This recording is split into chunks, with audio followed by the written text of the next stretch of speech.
سورہ لہب کی آیت نمبر 4 اور 5 میں اللہ پاک فرماتے ہیں وَامْرَأَتُهُ، اور ابو لہب کی بیوی حمالۃ الحطب، جو کہ اپنے سر کے اوپر لکڑیاں اٹھائے پھرتی ہے، فی جیدہا حبل من مسد، اس کی گردن میں ایک مونچھ کی رسی ہے یا بٹی ہوئی رسی ہے۔ اس آیت مبارکہ میں ابو لہب کی بیوی کا ذکر ہے، جو کہ ام جمیل کے نام سے مشہور تھی، لیکن اصل نام ان کا عروہ تھا، اور ام جمیل ان کو اس لیے کہا جاتا تھا کہ وہ بہت زیادہ حسین عورت تھی، اور ام جمیل کا مطلب ہوتا ہے حسن کی ماں۔ اب یہاں پہ ایک طرف ہم نے ابو لہب کا کردار دیکھا تھا کہ حسن بھی تھا، مال بھی تھا، اور خاندان بھی تھا، اور بیٹے بھی تھے۔ دوسری طرف یہی کریکٹر ایک عورت کا بھی ہے کہ اس کے پاس مال بھی ہے، اولاد بھی ہے، حسن بھی ہے، اور خاندان اس کے پاس بھی ہے، کیونکہ اگر ابو لہب جو تھے وہ بنو ہاشم میں سے تھے تو یہ بنو امیہ میں سے تھی، وہ ہاشم کے پوتے تھے اور یہ امیہ کی پوتی تھیں، اور یہ بہن ابو سفیان کی تھی رضی اللہ عنہ، جو بعد میں مسلمان ہو گئے تھے۔ لہٰذا یہ ایک بہترین قبل تھا، جیسے ہم دنیاوی لحاظ سے کہتے ہیں کہ خاندان میں، نسب میں، مال میں، حسن میں بالکل ایک دوسرے کے ہم پلہ تھے۔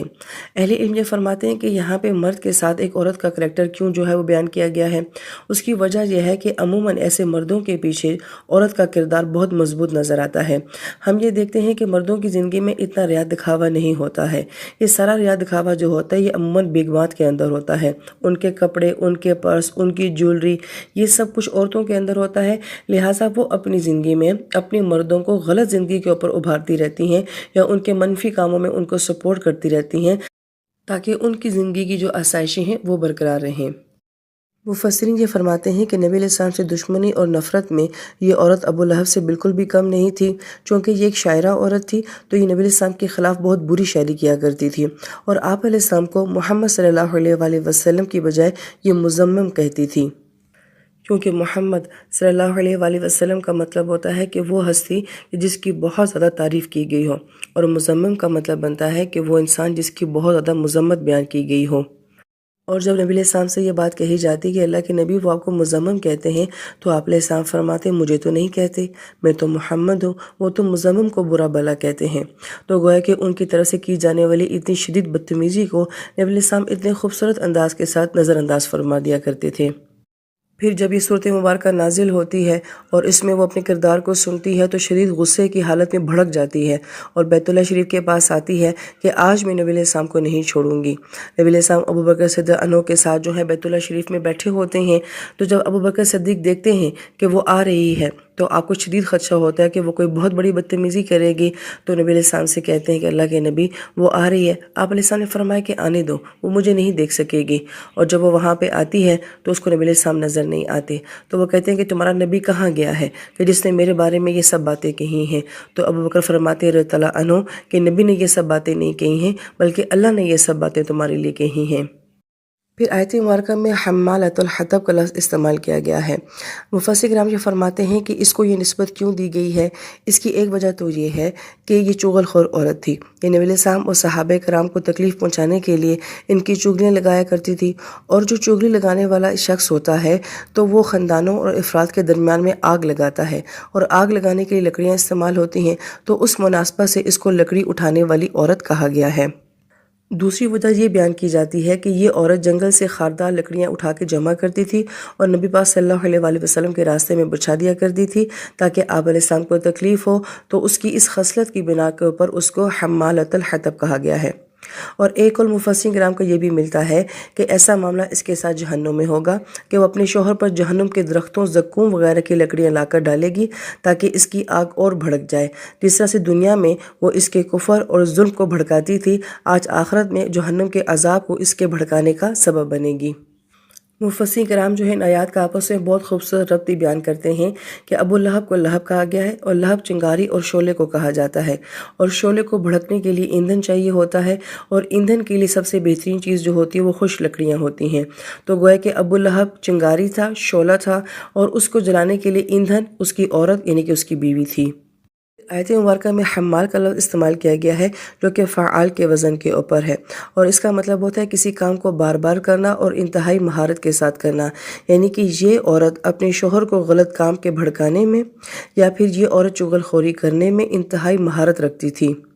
پھر اہل علم یہ فرماتے ہیں کہ یہ وہ بد نصیب کپل تھا کہ ان دونوں کے بدترین نام جو ہیں وہ اللہ پاک کی طرف سے رکھے گئے ہیں، یعنی کہ وہ عبد العزیٰ تھا تو اس کو ابو لہب کہا گیا، اور یہ عروہ تھی مگر اس کو لکڑیاں اٹھانے والے کا لقب دیا گیا۔ جیسے ہم اپنے نام کے ساتھ جو ہے پروفیسر اور ڈاکٹر لگاتے ہیں، تو ان دونوں کے ساتھ ان کا لقب جو ہے بدترین ناموں کے ساتھ مشہور ہوا۔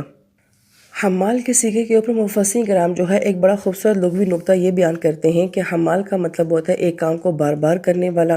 تو یہاں پہ اس عورت کے بارے میں یہ کہا جا رہا ہے کہ وہ بار بار لکڑیاں اٹھانے والی تھی۔ دراصل اسے بتانا یہ مقصد ہے کہ انسان جو گناہ بھی کرتا ہے یا جو نیکی بھی کرتا ہے، اس کے اثرات بار بار لوٹ کر انسان کی طرف آتے ہیں۔ جیسے کہ دنیا کا ہم یہ قانون دیکھتے ہیں کہ آپ ایک چیز کی انرجی کو کسی دوسری چیز میں کنورٹ کر دیتے ہیں تو وہ اس سے بھی بڑی طاقت بن جاتی ہے۔ مثلاً جیسے لوہا ہے تو لوہے سے کیا کچھ دنیا میں نہیں بنا دیا گیا، ایک انرجی کو کسی دوسری چیز میں جو ہے وہ کنورٹ کر دیا گیا ہے۔ اسی طریقے سے انسان کی نیکی یا پھر برائی، اس کے اندر یہ طاقت ہوتی ہے کہ وہ کسی دوسری چیز میں کنورٹ ہو سکتی ہے، اور پھر اس اچھائی یا برائی کے اثرات جو ہیں وہ بار بار انسان کی طرف لوٹ کر آتے ہیں۔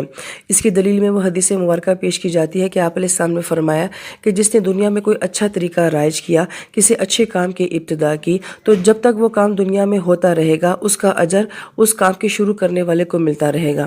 اور اسی طریقے سے اگر کسی نے کوئی برا طریقہ رائج کیا یا کسی برے کام کی ابتدا کی، تو جب تک وہ کام ہوتا رہے گا اس کے برے اثرات کا وبال اسی شخص کے اوپر آتا رہے گا۔ پھر آیت مبارکہ میں لفظ آتا ہے فی جیدہا، جید جو ہے مفسرین کرام یہ فرماتے ہیں ایسی گردن کو کہا جاتا ہے جس کو خوبصورت قسم کے زیورات کے ساتھ سجایا گیا ہو۔ عرب لوگ اس لفظ کو اپنی شاعری میں عورت کے حسن کے لیے استعمال کرتے تھے۔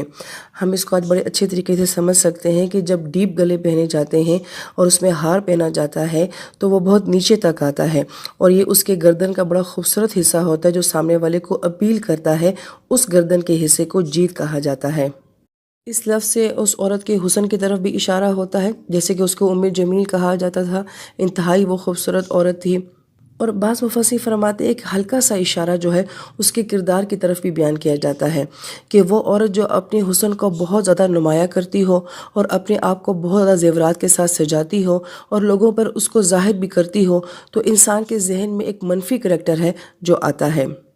اور بعض مفسرین نے فرمایا کہ ایک مرتبہ اس نے اپنے انتہائی قیمتی ہار کو بیچنا چاہا اور کہا کہ اس سے جو قیمت حاصل ہوگی اسے میں نبی علیہ السلام کے خلاف استعمال کروں گی۔ اور بعض اہل علم یہ فرماتے ہیں کہ اس کا جو نام ام جمیل رکھا گیا تھا، اس کنیت سے بھی اندازہ ہوتا ہے کہ اس عورت کو اپنے حسن کے اوپر بہت زیادہ رشک تھا۔ لیکن قرآن یہ کہتا ہے کہ یہی گردن جو اس کی بہت خوبصورت تھی، زیورات سے جو ہے سجی ہوئی تھی، اس کے گلے میں رسی ہوگی مسد کی۔ اور عربی زبان میں مسد کہا جاتا ہے کہ اگر لوہے کی تاروں کو یا اونٹ کے بالوں کو یا کھجور کی شاخوں کو آپس میں اگر بل دے کے مضبوط کیا جائے تو اسے ہم اپنی زبان میں بٹی ہوئی رسی کہتے ہیں یا مونجھی ہوئی رسی کہتے ہیں۔ لہٰذا کسی بھی رسی کو اگر بہت زیادہ بل دیے جائیں تو وہ رسی مسد بن جاتی ہے۔ ابن عباس فرماتے رضی اللہ تعالیٰ عنہ کہ اس عورت کا یہ حال جہنم میں ہوگا کہ آہنی تاروں کے ساتھ مضبوط بٹا ہوا توق اس کے گلے میں ہوگا۔ اور بعض نے یہ کہا کہ یہ عورت جنگل سے جو لکڑیاں لایا کرتی تھی اپنی کنجوس طبیعت کی وجہ سے، تو ایک دفعہ ایسا ہوا کہ وہی رسی جو ہے اس کے گلے میں لپٹ گئی اور اس کی موت کا باعث بنی۔ لیکن اکثر کے نزدیک جو ہے یہ حال، یہ کیفیت جو ہے اس کے آخرت کے حساب سے بتائی گئی ہے۔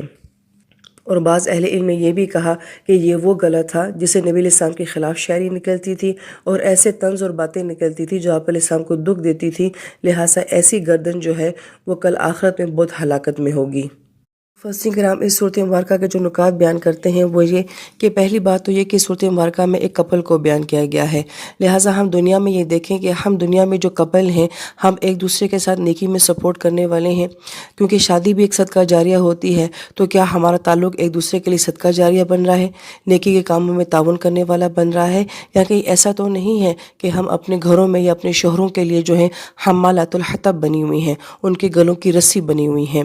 پھر مفسر کرام یہ فرماتے ہیں کہ سورہ لہب میں ہمیں جس کردار کی مذمت نظر آتی ہے کہ یہ وہ شخص ہے جو ہر وقت غصے میں رہتا ہے، بات بات کے اوپر بھڑک جاتا ہے۔ ہم دیکھتے ہیں کہ اللہ پاک قرآن پاک میں کردار ذکر کرتے ہیں۔ فرعون ایک کردار ہے، ولید بن مغیرہ ایک کردار ہے، کسی کے اندر تکبر ہے، کسی کے اندر غصہ ہے، کسی کے اندر منافقت پائی جاتی ہے۔ تو گویا کہ اللہ پاک کردار کی مذمت کرتے ہیں بجائے کہ انسان کی مذمت کرنے کے۔ لہٰذا اگر یہ کردار میرے اندر، میرے گھر کے اندر موجود ہے تو ہم بھی پھر انہی صورت مبارکہ کے وعید کے ضمن میں آ جاتے ہیں۔ پھر اہل علم بڑی اہم بات یہ بھی فرماتے ہیں کہ جس دور میں قرآن پاک نازل ہو رہا تھا تو ہم دیکھتے ہیں کہ رومن امپائر، ایران کی امپائر جو ہیں وہ بہت طاقتور اور بہت مضبوط تھے، لیکن اللہ پاک جو ہیں ایک صحرا کے لوگوں کا تذکرہ کرتے ہیں جو کہ باقی ساری دنیا سے ہٹے کٹے لوگ ہیں۔ وہ چند صحرا کے بدو ہیں، مٹی کے گھروں میں رہنے والے وہ لوگ ہیں، آبادی بھی ان کی اتنی زیادہ نہیں ہے، مگر اس کے باوجود ان لوگوں کے رویے، ان کا تکبر، اللہ پاک قیامت تک کے آنے والے لوگوں کو ان کے یہ رویے سنا رہے ہیں۔ لہٰذا ہر انسان کو یہ دیکھنا چاہیے کہ میں اپنے گھر میں، اپنی سلطنت میں میرے رویے کیسے ہیں، میرا کردار کیسا ہے۔ اس سے کوئی فرق نہیں پڑتا کہ باقی ساری دنیا میں کیا ہو رہا ہے، یہ فرق پڑتا ہے کہ ہم اپنی دنیا میں کیسے ہیں اور کیا کر رہے ہیں۔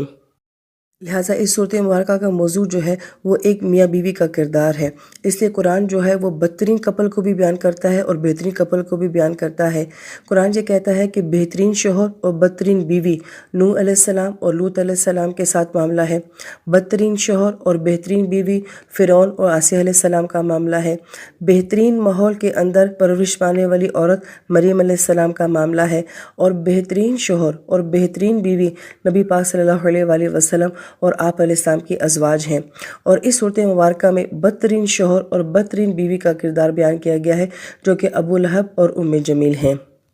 لہٰذا اس صورت سے سیکھنا چاہیے کہ ہم لوگ جو اپنے گھروں میں ہیں، ہم اپنے گھروں کے فرعون نہ بنیں، ہم اپنے گھروں کے ابو لہب نہ بنیں، نمرود نہ بنیں، بلکہ ہم اپنے گھروں میں ایک خوبصورت تعلق بنائیں۔ ہم بدترین کپل نہ ہوں بلکہ ہم بہترین کپل ہوں۔ اللہ تعالیٰ ہم سب کو جو ازدواجی تعلق میں منسلک ہیں ایک دوسرے کے لیے صدقہ جاریہ بننے کے لیے اور ایک دوسرے کے ساتھ نیکی کے کاموں میں تعاون کرنے کے لیے قبول فرمائے۔ آمین یا رب العالمین۔